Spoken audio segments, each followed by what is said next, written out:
Anyway. You don't have to go back there, you can stay in Jamaica.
Here we are, Hurricane Melissa.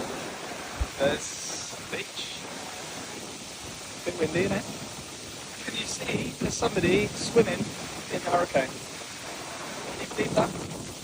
Can you believe that? Now, here we go. Video number 2, hurricane update. Pool's a bit quiet. Not much going on here. Everyone's in the bar while it's still open. Shuts at 5. Yeah. It's not too bad at the moment. People on the beach. Waves are pretty big for this kind of area. And yeah, it's all a bit boring really. There's nothing to do. We're all just kind of stood around waiting for the chaos.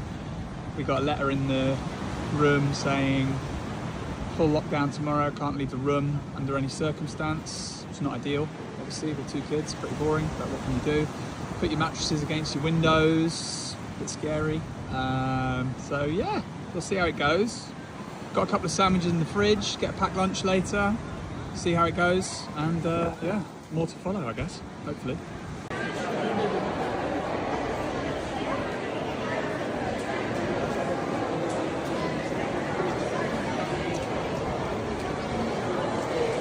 This is how we're looking now.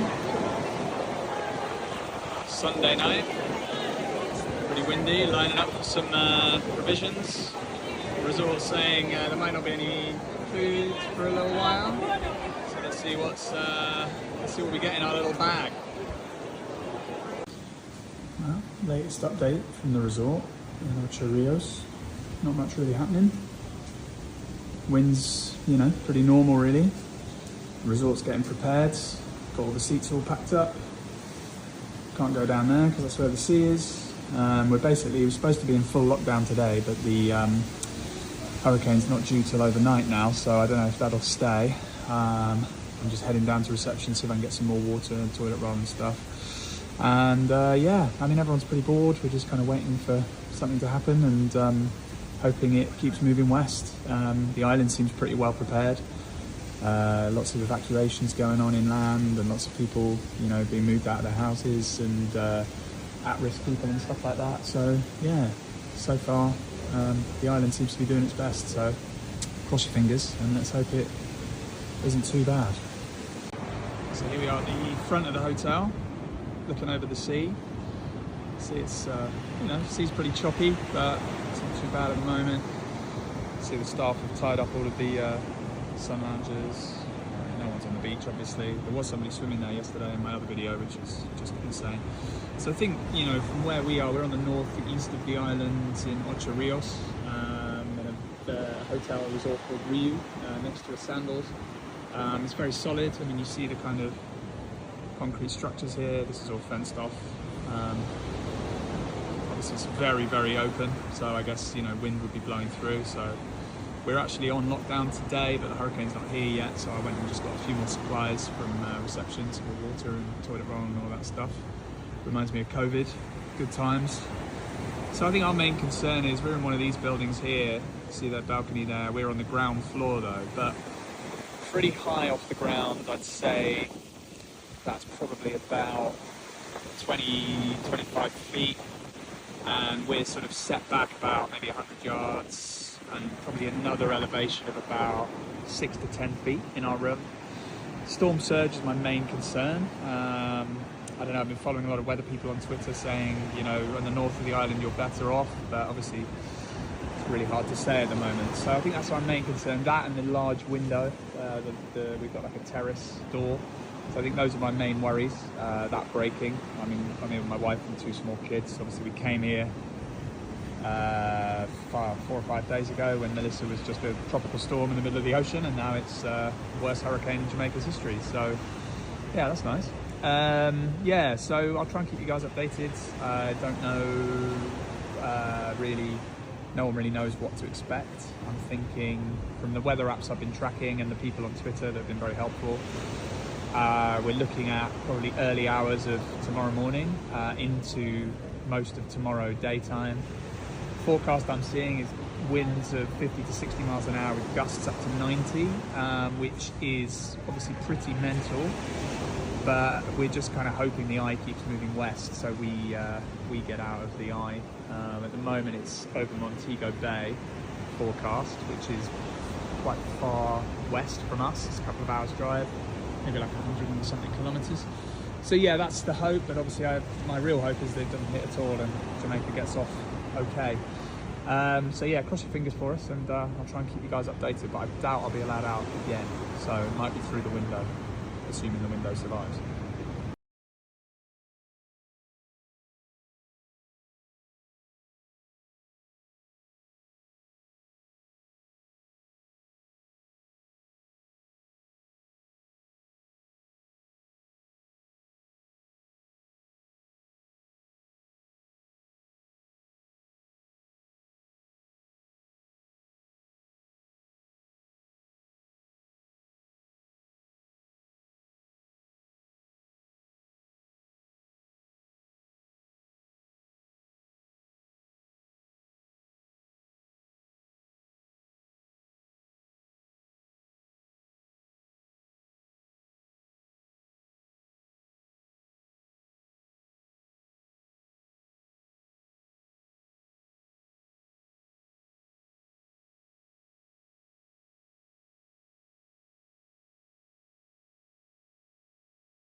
Yeah, let's get to meteorologist Zoe Mintz. You've been tracking this. We've been talking about Melissa since last week, knowing it was going toward Jamaica. Yeah. Will make landfall. It's going to be overnight tonight and Okay. into early tomorrow morning. That's when the bulk of the impacts are going to be hitting them. And this has been a monster of a storm system. It extremely rapidly intensified over the weekend, and it was heading east just over the past couple of hours. Now it's taking a sharp turn to the north, and that is where it is going to be making a bullseye in Jamaica. So let's take a look at that storm system again, because it is very, very impressive on our satellite imagery. This is Melissa, this cluster, this swirling whirl of storms, of cloud coverage. Again, it's a Category 5. It has sustained winds of 175 miles an hour. In fact, there was hurricane hunters that tried to go through the wall of the eye wall early this morning. Hurricane hunters are the ones that have to fly their planes through the storm to make sure that they get the correct data. They actually had to evacuate early because there was 200+ mile-an-hour winds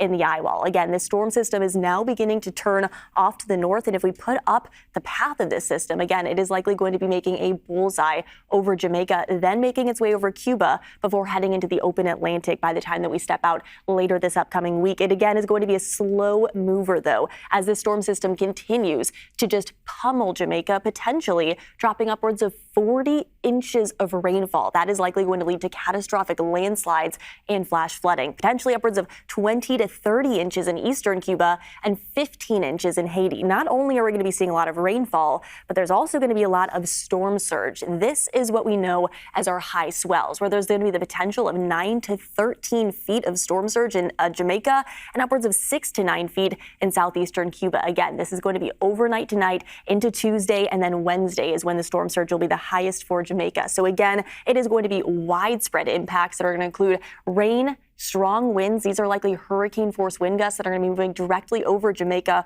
over Cuba. But again, for the United States, it looks like all of the impacts are going to be at least farther to our south. Back to you, Juliet. All right, Zoe, thank you.